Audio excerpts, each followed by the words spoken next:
David Penzer back here at the Hannibal TV at Wrestlecon Wrestlemania 35 weekend. My good friend, WWE Hall of Famer, the Birdman, Koko B. Ware. The guy could wrestle, the guy could sing, he could do it all. Koko, how are you? Oh, yeah, I'm doing just fine, brother. How you doing? And you could do impressions, too, I see. Man, I'm telling you right now, you know what? The Birdman is flying high. The Birdman is feeling good. And I'm telling you, it's so good to see all my wrestling fans all over the world. Germany, England.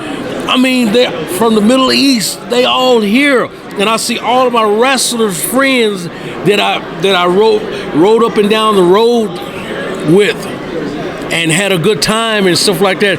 Man, this is like a family reunion to us. I was just speaking to Bobby Eaton. I know one of your earliest tag team partner in the Memphis territory. And tell me about back then. You were just trying to break in and get a shot. And then tell me about back in Memphis and then the success that you were able to get internationally in the WWE.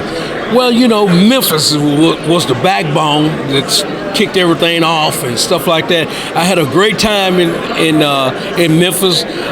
Bobby Eaton, and man, we was the tag team partners of Ebony and Ivory, and then Bobby went on with another tag team, and I went on with another tag team with the PYT. You came down to Florida. Man, I'm telling you. And see, you guys was treating me so good, I didn't want to leave Florida. Golly, I got the biggest tan in the world down in Florida. You kept it. And you know what? It never left me. But you ended up going, you pulled yourself away from Florida, and you went to the WWE and found international success with as the Birdman. Hey, let me ask you a question. When they told you that you were going to be the lead single on an album, you had been wrestling your whole life. I know you sang in the church. We've talked before. How was that immediate thought, and then how was that being able to go around and sing, let alone in addition to wrestling? It was like my dream came true, and I did a whole lot of singing in the shower, and it finally it happens where the people that I was so delighted when they said, Koko, you're going to be the lead singer of Piledriver. And I said, oh, my God, I can't believe the shower days is over with and stuff like that, And it was just an honor that I was in there with special guys like Hulk Hogan, Don Morocco, Jimmy Hart, and stuff like that.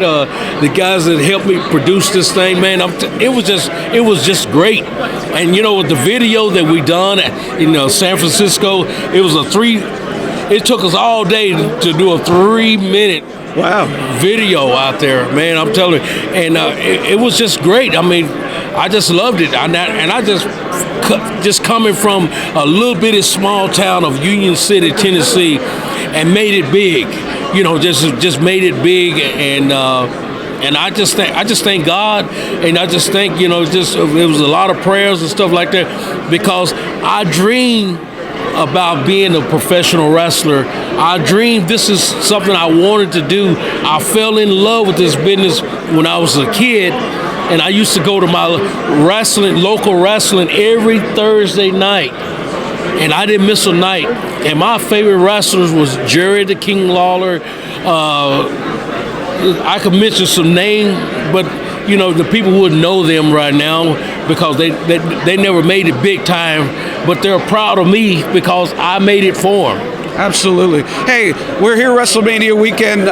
Would be remiss not to ask you if you have a favorite Wrestlemania moment.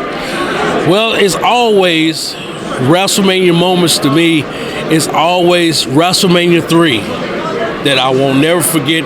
The granddaddy, the big stage of all time, Wrestlemania 3. Pontiac Silverdome. Silverdome. And that's that part of that dream came true, that God took this little black boy from a little small town of Union City, Tennessee, and put him in the biggest crowd of all time, the biggest crowd ever. And you know what I'm saying? Coming down the aisle for WrestleMania 3 and looking at all of those beautiful fans out there is chatting me on. Man, what the goosebumps. The goosebumps just all over you. I'm talking about, this is something with tears coming out of your eyes, going to the ring. They're all chatting for Koko. And you know what? it was unbelievable. I thought it was it was kind of like a Muhammad Ali fight and Joe Frazier, fight and stuff like that. But that was the moment of my life. I'm telling you, brother, and I felt so good, and I just want to thank the WWE for giving me that opportunity. I want to thank the wrestling fans for giving me that opportunity to be a part of it. And that's why I'm here in Wrestlecon here, because this is my Wrestlemania now. Right. This is I don't want to get out. And you know what? I don't want to get in the ring and fly off the top rope anymore, because one thing I can't, and then another thing. You're honest.